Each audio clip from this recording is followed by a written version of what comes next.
Assalamualaikum warahmatullahi wabarakatuh.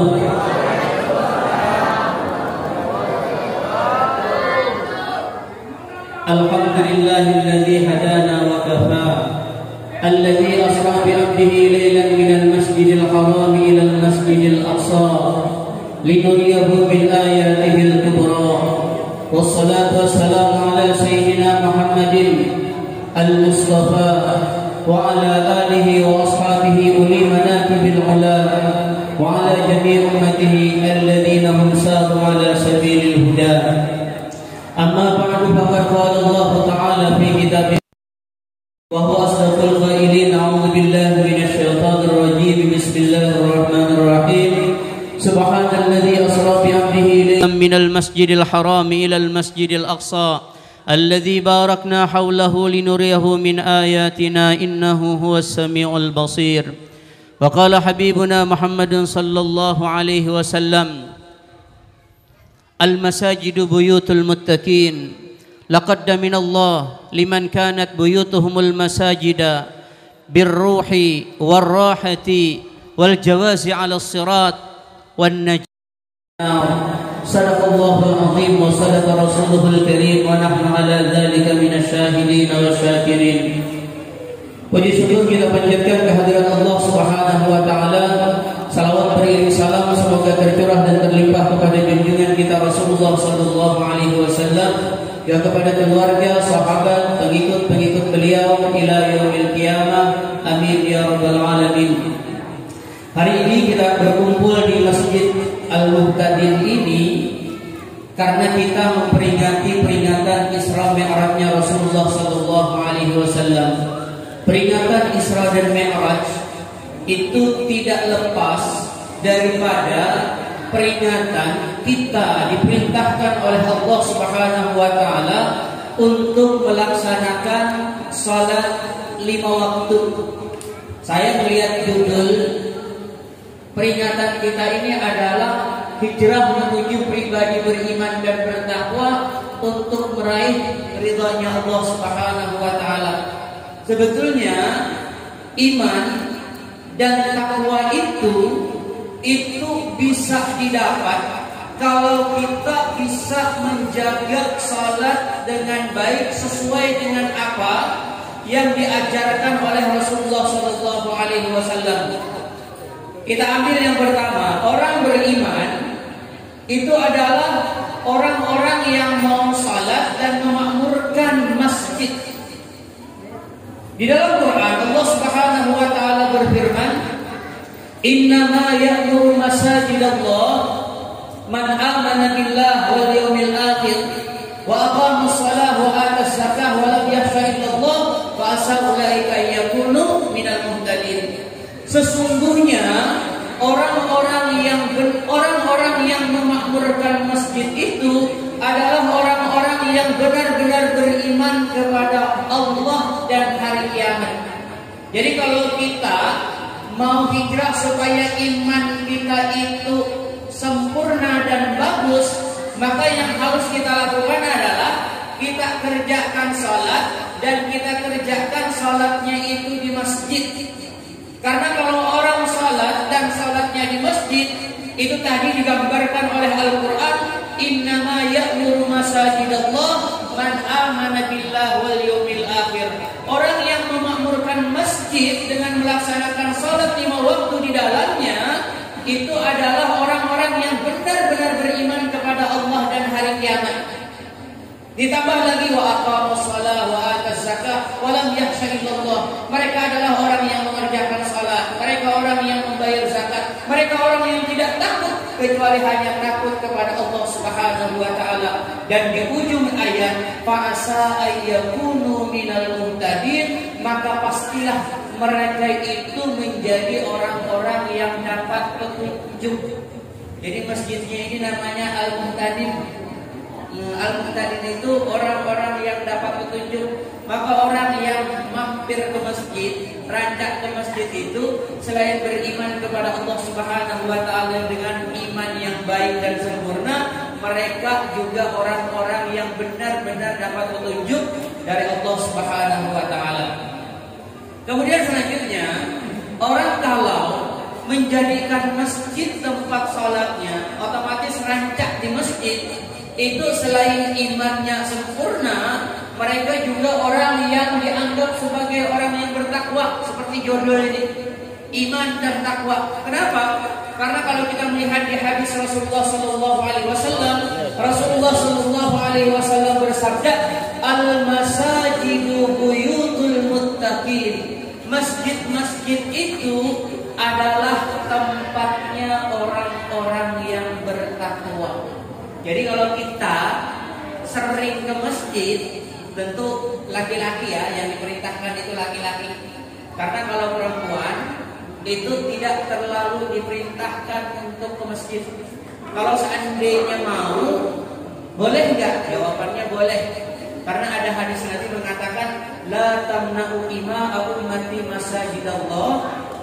Jangan pernah dilarang perempuan-perempuan umatku kalau mereka mau ke masjid. Jadi nanti kalau tarawehan, kalau ibu-ibunya kalau kira-kira di rumah nggak bisa sembahyang dengan baik, mungkin kurang semangat kalau sendirian, lalu pergi ke masjid.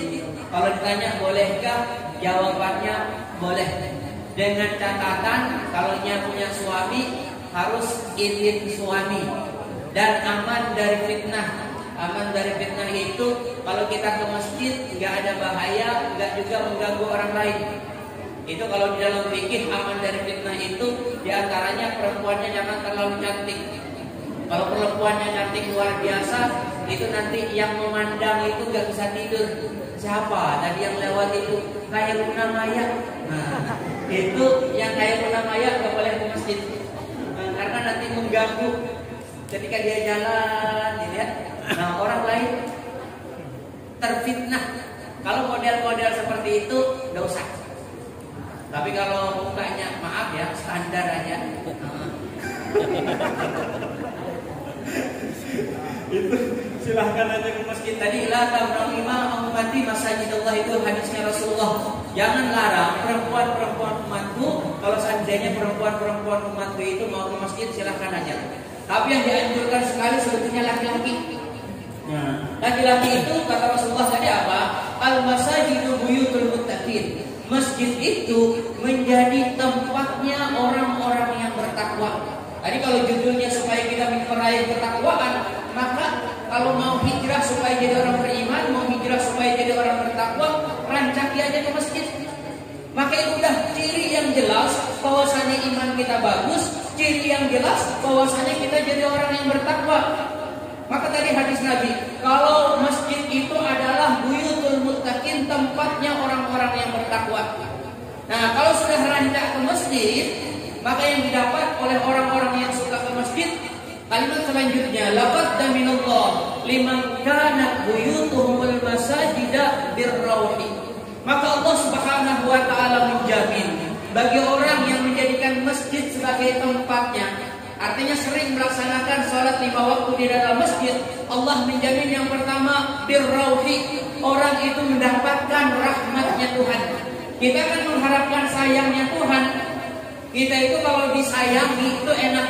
Jangankan disayangi Tuhan, bapak-bapak kalau disayangi istri aja itu udah bahagia.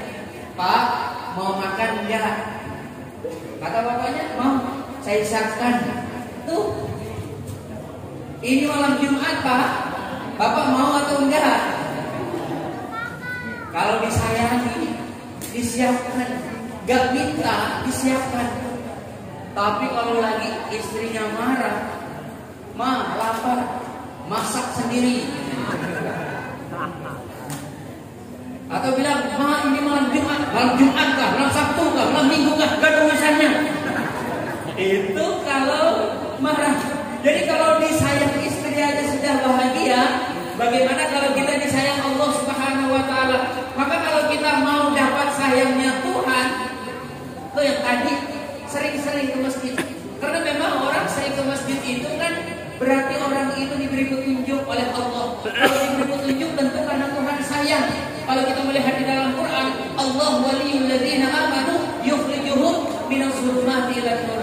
Allah yang membimbing orang-orang yang beriman itu, Allah bimbing mereka dari zulumat, dari sebuah kegelapan ilan nur, kepada cahaya. Dari yang dahulunya malas sembahyang jadi rajin. Itu tanda orang itu dijaga, disayangi oleh Allah Subhanahu wa taala. Maka ulangi sekali lagi, kalau kita mau hijrah supaya jadi orang beriman, supaya jadi orang bertakwa, kuncinya satu, jaga sembahyang 5 waktu dengan baik. Kemudian kerjakan sembahyang 5 waktu itu sesuai dengan apa yang diajarkan oleh Rasulullah SAW. Rasulullah SAW melaksanakan sembahyang 5 waktu itu selalu di masjid. Kecuali benar-benar ada sesuatu, terjadi peperangan dan lain sebagainya, maka tentu Rasulullah salatnya waktu perang, namanya salat Syiddatul Khawf. Betul gak ya? Jadi begitulah. Yang pertama, orang kalau rajin ke masjid itu dapat apa? Dapat rahmatnya Tuhan. Kemudian yang kedua, kalau orang suka ke masjid itu dia mendapatkan apa? Warahati, kelapangan hidup. Jadi kalau untuk urusan dunianya itu gampang aja. Tentu tetap bekerja, tapi bekerjanya itu bekerja banyak sedikit tetap bikin bahagia. Kadang-kadang kan ada manusia, berapapun banyak yang sudah dia kumpulkan, tetapi tetap merasakan cukup sehingga ada puas. Bahkan rezeki yang banyak itu ada cukup sehingga harus mencari sesuatu yang haram. Itu kadang-kadang kalau kita melihat orang-orang yang misalnya levelnya sudah jadi bupati, atau levelnya jadi gubernur, atau levelnya jadi menteri, itu kan orang-orang yang gajinya itu besar. Itu kalau 100 juta aja gampang. Tapi kadang-kadang mereka ini harus ditangkap KPK. Berarti tentu karena korupsi. Berarti 100 juta itu kada cukup. Itu kada bikin lapang mereka ternyata. Tapi kalau orang sembahyang dengan baik di masjid dan sembahyangnya diterima, pasti diberikan oleh Allah Subhanahu wa taala kelapangan. Rezekinya ada, sekaligus orang yang mendapatkan rezeki itu diberi oleh Allah Subhanahu wa taala rasa qanaah sehingga cukup sudah dengan apa yang Allah Subhanahu wa taala berikan. Rasulullah sallallahu alaihi wasallam itu enggak kaya, tapi Rasulullah sallallahu alaihi wasallam bisa mengatakan baiti jannati, rumahku adalah sudah seperti surga bagiku, bahagia hidup. Maka kalau hendak bahagia itu ya sembahyang aja dengan baik, kerjakan di masjid, maka dijamin kelapangan. Rezekinya ada dan hati kita sudah merasa senang dan cukup dengan apa yang sudah Allah Subhanahu wa taala berikan. Itu dunianya. Kerjakannya di masjid dia jadikan sebagai tempatnya, maka orang itu nanti di akhirat bisa lewat di tiang sirat. Di akhirat itu ada namanya sirat, jembatan, yang di bawahnya itu ada jurang yang namanya neraka. Kalau kita nggak bisa lewat di situ, kalau jatuh pasti dah masuk ke dalam neraka. Nah, orang bisa gampang melewati surat itu kalau orangnya sholat dengan baik di masjid. Bahkan kalau kita melihat di hadis, masjid itu suatu saat jadi kendaraan yang kita ibarat orang tinggal masuk pesawat, tahu-taunya kalau memangnya misalnya mau ke Arab Saudi mau umrah, kita cuma masuk, ujung-ujungnya turun udah sampai di Arab Saudi. Kalau kita lari, wah itu berapa lama kira-kira baru sampai. Nah, maka itulah gambarannya. Orang kalau udah ke masjid, nanti tinggal masuk ke kendaraan namanya masjid, biar masjid yang membawa tahu-tahu sudah ada di pintu surga. Itu yang didapatkan bagi orang-orang yang suka ke masjid. Kemudian yang terakhir, wan najati minan nar. Orang kalau sembahyang dengan baik, dianggap sebagai orang bertakwa yang memakmurkan masjid tadi, orangnya pasti selamat dari siksaan api neraka. Maka itulah gambaran kalau mau jadi orang beriman, mau jadi orang yang bertakwa, mau jadi orang yang dapat petunjuk, tinggal sholat aja dikerjakan baik-baik. Karena sekarang ini, di akhir-akhir zaman ini, banyak sekali sebetulnya orang-orang yang merasa benar tetapi sebetulnya salah. Nah, jadi kalau tidak tahu aliran itu benar atau salah, itu sebetulnya paling gampang. Kalau aliran itu masih rajin mengerjakan sholat sesuai dengan apa yang diperintahkan oleh Rasulullah SAW, maka aliran itu pasti masih benar. Tapi kalau sudah nggak sholat lagi, bahkan beranggapan sholat nggak ada gunanya, maka aliran yang seperti itu dipastikan sesat. Kenapa? Karena waktu kita sholat itu ada doa yang harus kita panjatkan. Kalau kita tidak panjatkan, doa kita salat kita enggak diterima oleh Allah. Doa itu adalah ihdinas siratal mustaqim. Ya Allah, beri petunjuk kami ke jalan yang lurus. Jadi selama orang salat, maka selama itu juga dia dapat petunjuk dari Allah di jalan yang benar.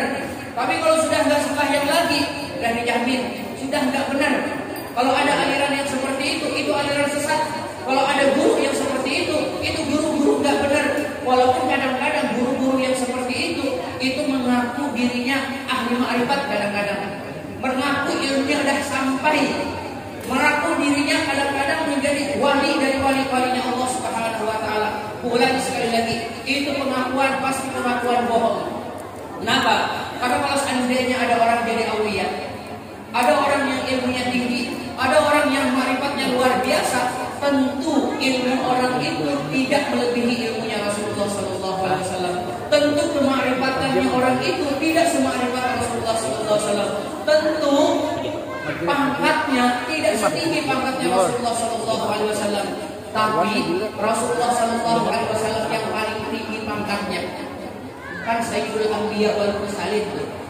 Bahkan Nabi itu Sayyidul Sakalain itu pimpinan dari dua makhluk besar. Makhluk besar itu ya manusia, ya malaikat, ya Nabi itu yang paling istimewa.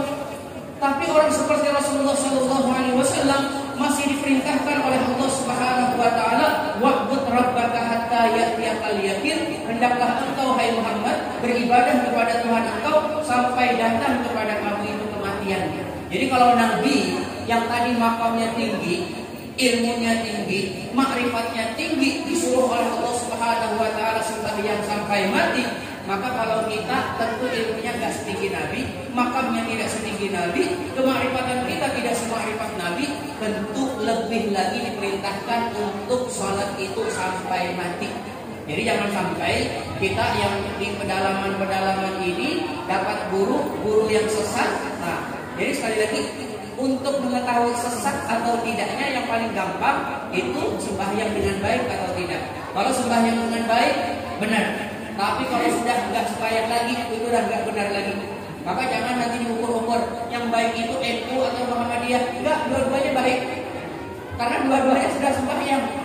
Yang enggak benar itu yang enggak sembahyang lagi. Walaupun cara NU dengan Muhammadiyah mungkin agak sedikit berbeda sembahyangnya. Kalau orang NU sungguh-sungguh kunutan. Kalau orang Muhammadiyah itu nggak pakai kunut, nggak jadi masalah. Yang kunut benar, yang nggak kunut juga benar. Yang paling penting supaya sungguh. Jangan sampai kita dapat pemahaman seperti ini. Itu yang kunut mengerjakan hadis gaib dan itu masuk neraka.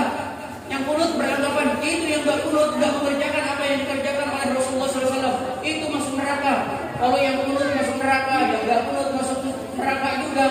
Yang masuk surga yang mana? Yang nggak sembahyang katanya. Kenyamanan yang ada sembahyang. Nah, jadi kita ulang. Jadi kalau mau jadi orang beriman sungguh-sungguh, mau jadi orang bertakwa, mau jadi orang yang dapat petunjuk dari Allah Subhanahu wa taala, kerjaan yang harus kita kerjakan itu adalah bagaimana kita menjaga sembahyang 5 waktu dengan baik. Kita kerjakan sesuai dengan apa yang dikerjakan oleh Rasulullah SAW. Ini sembahyang 5 waktu ini sudah amalan paling istimewa. Tidak ada amalan lain melebihi ini.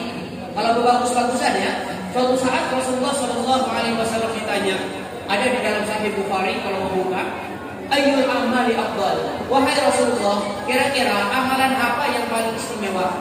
Rasulullah SAW menjawab, as-salatu li waqtiha. Kalau kamu mau amalan yang paling bagus, kamu sembahyang aja tepat pada waktunya. Maka sebetulnya ketika Isra dan Mi'raj, Allah Subhanahu wa taala memberikan oleh-oleh kepada kita sembahyang 5 waktu, ini benar-benar anugerah. Mungkin sebahagian kita beranggapan sembahyang 5 waktu ini beban, bikin capek. Kalau seandainya tahu oleh-oleh dari Isra Mi'raj itu cuma sembahyang 5 waktu, lebih baik kalau saya dapat oleh-oleh bikin capek. Ya kan? Coba, biasanya kalau ada kawan kita pergi ke Jakarta, dan di Jakarta itu misalnya ada saudara kita, dan saudara kita ingat dengan kita yang di sini, biasanya dia titip sesuatu. Nah, dia titip ya ke kawan kita yang di Tondo sana tuh, nih saya belikan baju mungkin, atau saya berikan jam tangan mungkin, atau saya berikan sepatu, datang nih oleh-oleh, kita bahagia. Tapi kalau model seperti Isra Mi'raj, oleh-olehnya sembahyang 5 waktu, bikin capek. Banyak orang yang beranggapan lebih baik gak usah dapat oleh-oleh dah. Kita hanya melihat lahiriahnya saja berarti. Kalau seandainya kita memahami sembahyang itu dengan baik, kita akan benar-benar merasakan bahwasanya sembahyang itu adalah oleh-oleh terbaik. Coba kita sedikit kupas ya, mudah-mudahan dengan begini kita jadi sembahyang itu enggak lagi jadi beban, tapi sudah menjadi kebutuhan kita dan sesuatu yang menyenangkan. Seperti Rasulullah mengatakan, waju'ilat bis shalah, waju'ilat qurratu aini bis shalah. Dijadikan sesuatu yang paling aku sukai adalah ketika aku mengerjakan salat. Nah, yang pertama, sembahyang itu diberikan oleh Allah Subhanahu wa taala kepada kita. Apa tadi? Oleh-oleh, dan ini adalah oleh-oleh terbaik. Karena apa? Karena kalau kita melihat di hadis tadi, ini ibadah yang paling besar pahalanya. Kita kan dituntut untuk pahala besar. Kalau pahala besar, pahala berat, nanti kita akan masuk ke dalam surga. Fa'amma man thaqulat mawazinuhu fahuwa fi 'ishatin radiyah. Kalau kamu nanti timbangan amal kebaikannya berat, maka kamu akan dapat kehidupan yang menyenangkan, masuk ke dalam surga. Dan kalau mau pahala besar itu gak usah capek-capek, sembahyang aja 5 waktu, itu udah pahala luar biasa. Ibarat orang kerja, kerjaannya ringan, tapi gajinya besar. Itu kan yang biasa kita harapkan. Jadi kalau ada kawan kita bilang, kamu mau nggak kerja dengan saya? Kerjaannya cukup 2 jam, tapi gaji kamu 30 juta loh 1 bulan. Itu kira-kira benar-benar rahmat atau jangan terlepas rugi hanya aku nih jadi capek nanti 2 jam? Bukan itunya, tapi 30 jutanya seharusnya dipikirkan. Maka kalau orang sembahyang, jangan pikir 5 menitnya kita sembahyang, tapi berapa besar pahala yang akan Allah Subhanahu wa taala berikan kepada kita. Tadi sudah kita bahas di awal bahwasanya sembahyang itu adalah ibadah yang paling besar pahalanya. Kan itu berarti ibarat orang kerjaan paling besar gajinya. Kalau kita disuruh kerja tapi gajinya besar, biasanya kita selamatan ya. Alhamdulillah, kenapa? Saya diterima jadi pegawai negeri, kantor nanti di kantor bupati.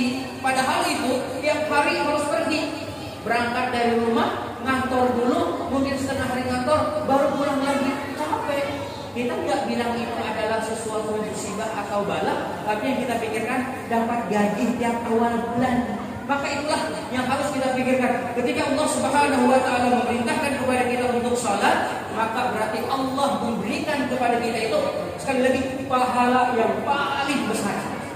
Ibarat gaji paling besar. Maka itu yang benar-benar menjadi rahmat, menjadi oleh-oleh yang luar biasa yang diberikan oleh Allah Subhanahu wa taala. Selanjutnya, sembahyang itu selain pahalanya luar biasa, sembahyang itu juga bisa menghapuskan dosa. Karena orang-orang, jangankan di zaman kita saat ini, di zamannya Rasulullah SAW, orang nggak lepas dari namanya perbuatan dosa. Ada aja, tinggal sedikit banyaknya dosa. Kalau dulu mungkin sedikit atau banyak dosa yang mereka kerjakan. Tapi kalau di akhir zaman, nggak lagi pertanyaannya sedikit atau banyak.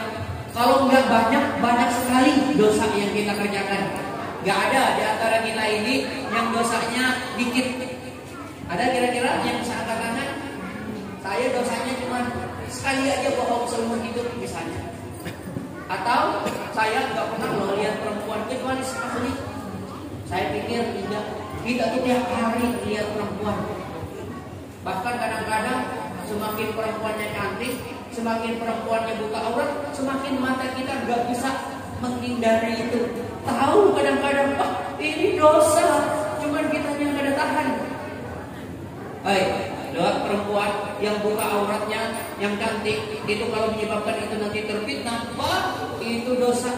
Tapi tetap aja kadang-kadang kita lihat. Ulang sekali lagi, semakin seksi, semakin semangat kita melihat. Padahal semakin dosa. Dan itu kayaknya untuk di akhir zaman ini susah. Biar di kampung enggak, apalagi ke kota. Enggak, kalau di kampung misalnya ada kafe, ada TV, ya tetap aja gambar-gambar yang ditampilkan adalah gambar-gambar sesuatu yang melanggar aturan. Maka kalau ditanya orang di akhir zaman itu dosanya tidak sama dengan pertanyaan kepada para sahabat. Kalau para sahabat dosanya mungkin pertanyaannya sedikit atau banyak. Kalau kita, kalau nggak banyak, banyak sekali. Itulah yang terjadi kepada kita saat ini. Nah, karena Tuhan sayang juga kepada kita, Tuhan beri sembahyang itu. Kenapa? Karena dengan sembahyang itu, dosa-dosa kita itu secara otomatis terhapuskan.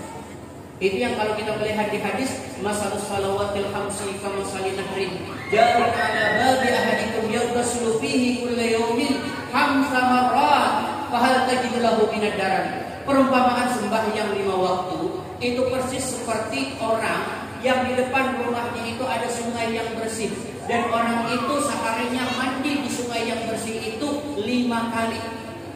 Jadi kalau kita dari kebun karet misalnya pulang, mungkin bau ya, kena karet, kena macam-macam lah, kena becek di jalan, kotor. Tapi kalau kita mandi, bersih lagi. Nanti mungkin kita jalan-jalan lagi, ngapa-ngapain, bepeluhan, keringatan lagi, bau lagi. Tapi kalau kita mandi, harum lagi. Selama kita mandi, selama itu juga kita masih akan kembali menjadi harum. Maka orang dari subuh tadi sampai ke zuhur nanti akan ada kesalahan-kesalahan yang dia perbuat. Sembahyang zuhur habis dosanya, ibarat orang mandi hilang kotorannya. Nanti habis zuhur macam-macam lagi kejadian yang terjadi. Ada mungkin dosa yang terperbuat, baik sengaja atau tidak sengaja, mandi lagi. Ibaratnya salat asar itu mandi lagi, bersih lagi. Habis asar ke maghrib mungkin ada lagi kesalahan, tapi mandi lagi, bersih lagi, ulangi. Selama orang itu masih mau mandi, selama itu juga orangnya pasti akan kembali menjadi suci. Yang jadi masalahnya kalau sudah ada mau mandi lagi aja. Kalau pada mau mandi lagi, habis ngaret kada mandi, habis itu mikul balok gak mau mandi, keringat, bertumpuk. Kalau seminggu aja kada mandi, kira-kira aja. Itu jar gini, jangan masuk rumah, apalagi masuk ke lampu. Detahan itu. Nah, jadi selama kita masih mau mandi, aman-aman aja. Artinya selama kita masih sholat, insya Allah dosa-dosa kita itu secara otomatis dari hadis tadi. Karena Nabi mengumpamakan sembahyang 5 waktu itu persis air yang bersih, sungai yang bersih di depan rumah kita, yang kita mandi sehari 5 kali. Maka otomatis suci terus. Ini sebetulnya nikmat. Tuhan tahu manusia itu nggak ada yang lepas dari yang namanya dosa. Kalau dosa itu dibiarkan, kasihan manusianya. Karena nggak cukup kita itu pahala banyak, tapi kalau pahala banyak, dosa banyak juga, masih berisiko. Yang Tuhan inginkan pahala banyak, dosanya terhapus. Nah itu secara otomatis dengan sembahyang 5 waktu itu gampang. Tapi kalau di zamannya Rasulullah SAW nggak ada tuh orang yang nggak sholat. Orang munafik aja di zamannya Rasulullah, orang munafik masih sholat walaupun terpaksa. Wa idza qamu ila shalah qamu kusala. Orang munafik itu kalau mendirikan sholat, mereka ikut sholat walaupun dalam keadaan malas, terpaksa. Itu kalau di zamannya Rasulullah. Tapi di akhir zaman ini, orang sudah meninggalkan sholat itu kayaknya dah biasa.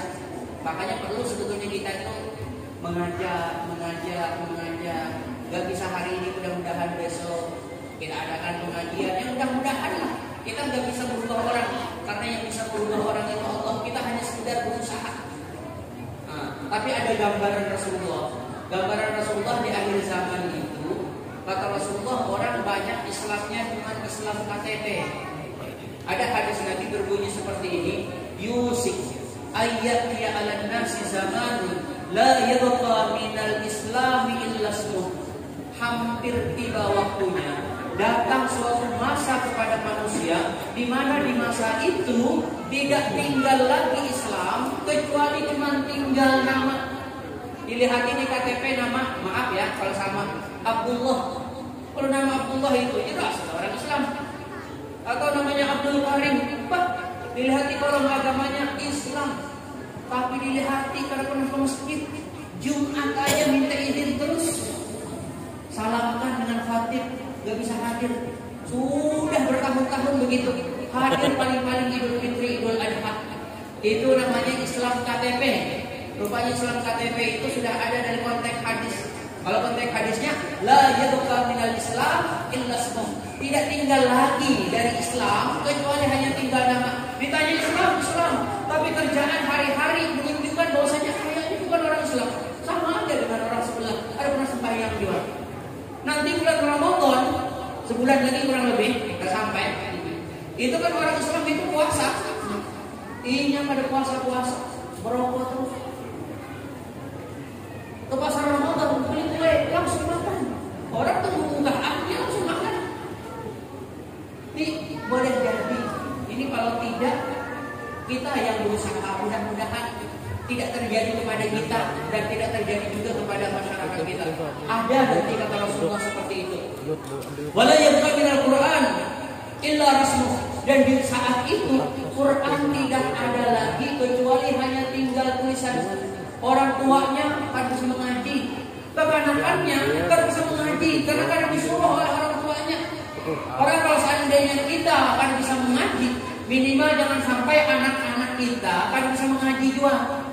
Tapi kalau tadi bisa mengaji, bahkan ada yang hafal Quran beberapa surah pendek bagus. Itu tinggal gurunya aja lagi harus tahan. Karena di pedalaman ini biasanya ya kalau ada mau mungkin gaji yang diberikan kepada guru itu ada seberapa. Maka benar-benar ikhlas juga yang jadi. Dan ini sebetulnya tantangan yang luar biasa. Kalau kita mengajar di kota dengan gaji yang besar, boleh jadi kita semangat. Tapi bukan pahala yang kita kejar. Jangan-jangan gaji yang kita kejar. Tapi kalau di pedalaman, kalau orang mengajar gajinya berapa? 100, 200, 500 paling banyak. Itu Pak, nggak cukup apa-apa. Tapi kalau itu dilakukan karena Allah Subhanahu wa taala, mungkin akan masuk orang ini kepada hadis yang Nabi mengatakan, khairukum man ta'allamal Qur'an wa 'allamahu. Ini orang benar-benar orang terbaik. Maka anak-anak kita kalau seandainya nih kita sudah terlanjur tua, kada bisa mengaji dengan baik, minimal jangan kita biarkan anak-anak kita itu kada bisa seperti kita, supaya mereka lebih baik daripada kita.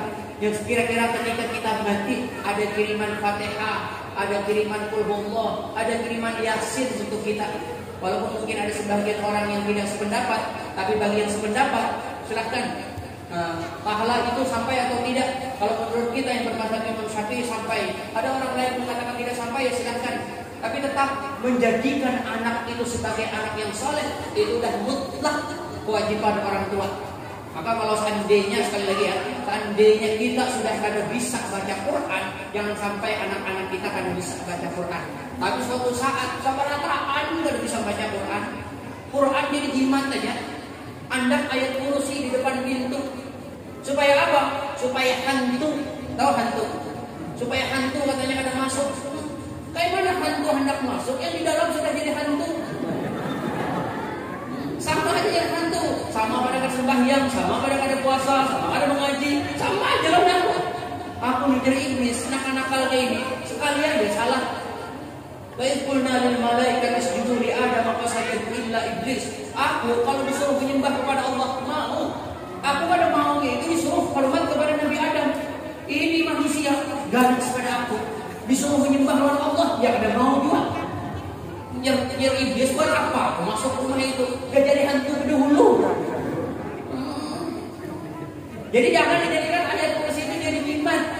Ayat 1000 dinar katanya supaya rezeki lancar. Bacaannya benar. Wa may yattaqillaha yaj'al lahu makhraja wa yarzuqhu min haitsu la yahtasib wa may yatawakkal 'ala Allah fa huwa hasbuh. Innallaha balighu amrihi qad ja'ala Allahu li kulli syai'in qadra. Itu benar. Kalau orang bertakwa, wa may yattaqillaha yaj'al lahu makhraja, Allah akan jadikan setiap masalah yang ada pada dirinya akan ada jalan keluar. Wa yarzuqhu min haitsu la yahtasib. Kalau orang bertakwa akan dapat rezeki yang dia tidak sangka-sangka. Itu maksudnya, bukan ditempel di dinding rumah. Tulisannya dari tembaga kadang-kadang. Emas harganya 2,5 juta. Hapun aja tukar.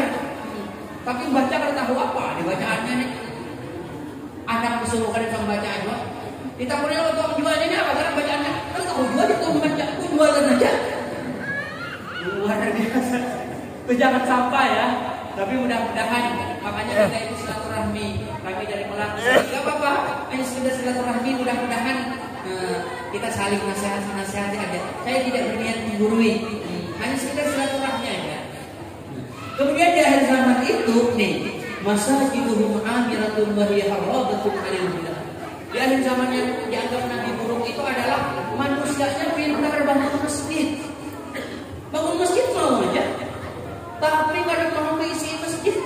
Seharusnya kalau kita sudah bangun masjid model seperti ini, keramiknya mantap sudah, jadi tinggal sedikit aja lagi. Kalau sudah bisa bangun, seharusnya bangun juga isinya. Jangan sampai yang imam, yang adzan, yang paman, si ikung aja orangnya. Si Ajan, Bapak Udin. Yang paman, Bapak Ahmad. Yang imam, Bapak Subhan. Siapanya Udin, Ahmad, Subhan itu anak Idin Berataan.